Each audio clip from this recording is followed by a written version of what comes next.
Buenas noches, bienvenidos a Mirada Creativa, el espacio informativo en que analizamos temas fundamentales para comprender el mundo actual y reflexionar sobre la vida examinada. Hoy abordaremos cuestiones relacionadas con la ética, la crueldad humana, el papel de la sociedad y nuestra presencia en el planeta. Acompáñenme y vayamos con nuestros reporteros en cada cápsula. Iniciemos con el tema de la bioética, un campo que nos obliga a preguntarnos lo que realmente significa ser persona. Adelante con Matías. Gracias, Tomás. En los últimos años, la bioética ha cobrado gran relevancia debido a los avances tecnológicos y científicos. Primero, la noción de ser persona se relaciona con la capacidad de razonar, decidir y actuar con libertad. Esto abre preguntas éticas importantes al hablar de manipulación genética y clonación. La manipulación genética permite modificar características biológicas, lo cual podría mejorar la salud, pero también plantea riesgos éticos. ¿Hasta qué punto podemos intervenir en la vida? ¿Quién decide qué es mejorar? Por otro lado, la clonación revive debates sobre identidad, derechos y dignidad. ¿Una copia genética tendría los mismos derechos que un ser humano nacido de forma natural? Regresamos al estudio. Gracias, Matías. Ahora pasamos con Edwin, quien nos hablará de la teoría de la performatividad. La filosofía. Judith Butler explica que la identidad no es algo fijo, sino que se construye a través de sus actos y discursos. Según esta teoría, el género, por ejemplo, no es algo que somos, sino algo que hacemos repetidamente. La performatividad revela cómo la sociedad moldea comportamientos y expectativas, impactando cómo nos entendemos a nosotros mismos. Regresamos contigo, Tomás. Para comprender la existencia humana, también exploraremos la teoría del absurdo. Adelante, Eli. El filósofo Albert Camus planea que la vida carece de un sentido absoluto previo y que las personas que buscan el significado en el mundo no siempre lo ofrecen lo absurdo. La propuesta de Camus no es rendirse, sino encontrar libertad en la capacidad de elegir y crear sentido propio. Damos paso ahora a un tema profundo, la crueldad y su relación con la condición humana. Thomas Hobbes señala que en el estado natural, el ser humano puede ser violento por supervivencia. Jean-Jacques Rousseau afirma lo contrario. El ser humano es bueno por naturaleza y es la sociedad quien corrompe. Arthur Schopenhauer comparte que la vida está marcada por el sufrimiento y que la compasión es la única vía para reducir la crueldad. Adolf Eichmann, analizado por Hannah Arendt, ejemplifica la banalidad del mal. La idea de que personas comunes pueden cometer atrocidades simplemente por obedecer órdenes sin reflexionar. Regresamos al estudio. Gracias, Matías. Ahora exploraremos cómo la cultura influye en las expresiones de crueldad. Adelante, Edwin. Las normas culturales y sociales pueden normalizar la violencia, ya sea a través del racismo, la discriminación o la indiferencia hacia el sufrimiento ajeno. La crueldad no siempre aparece como actos extremos. Puede estar oculta en chistes, estereotipos, desigualdades o exclusiones que la sociedad acepta como naturales. Pasemos ahora a una reflexión sobre el ser humano, que se coloca en el centro del mundo. El antropocentrismo sostiene que el ser humano es la especie más importante, lo cual ha contribuido a la explotación ambiental. La ética ambiental propone replantear esta relación, reconociendo que todas las formas de vida tienen el valor. De forma paralela, la violencia social, como el racismo, muestra cómo visión de superioridad se replica entre las personas, generando exclusión y desigualdad. Otra mirada importante es la que propone que no somos el centro del planeta. Adelante, Matías. Que toda vida tiene valor, mientras que la ecocéntrica va más allá, considerando que también los ecosistemas y procesos naturales merecen respeto. Ambas posturas buscan formas más justas y sostenibles de convivir en el planeta, cuestionando el dominio humano sobre la naturaleza. Finalmente, pasamos a la simbología de la violencia.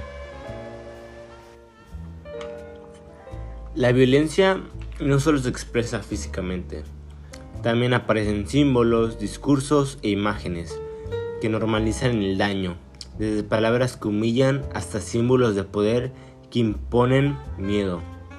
Analizar esta simbología permite identificar formas visibles de violencia presentes en la vida cotidiana. Llegamos al cierre de esta emisión especial en la que hemos recorrido un conjunto de temas que no solo explican aspectos fundamentales de la vida humana, sino que también nos confrontan con nuestros propios límites, contradicciones y posibilidades. Lo que hoy hemos presentado no son simples conceptos filosóficos o sociales, son espejos que nos invitan a mirar de frente quiénes somos, cómo actuamos y hacia dónde estamos llevando nuestra existencia colectiva. Iniciamos con la bioética, un campo que surge de necesidad de reflexionar sobre el alcance de los avances científicos, en un mundo donde la manipulación genética ya no pertenece a la ciencia ficción y donde la idea de la clonación se discute con naturalidad. Surge una pregunta central: ¿qué significa ser persona? ¿Somos únicamente un conjunto de genes o algo más profundo como la capacidad de razones, elegir y vivir con dignidad? La bioética nos recuerda que la vida no es solo un recurso explotable, ni un objeto que modificar sin límites. Es un valor que requiere responsabilidad, diálogos informados y decisiones que respeten tanto el individuo como el conjunto del ser humano. De ahí pasamos a la teoría de la performatividad, que nos invita a reconocer nuestra identidad no es un hecho fijo y estático, sino un proceso en constante construcción. Somos el resultado de prácticas, discursos y comportamientos que repetimos muchas veces sin darnos cuenta. Esta teoría nos permite entender cómo ciertos roles sociales, particularmente los relacionados con el género, la conducta o la pertenencia cultural, son producidos y reproducidos por la sociedad misma.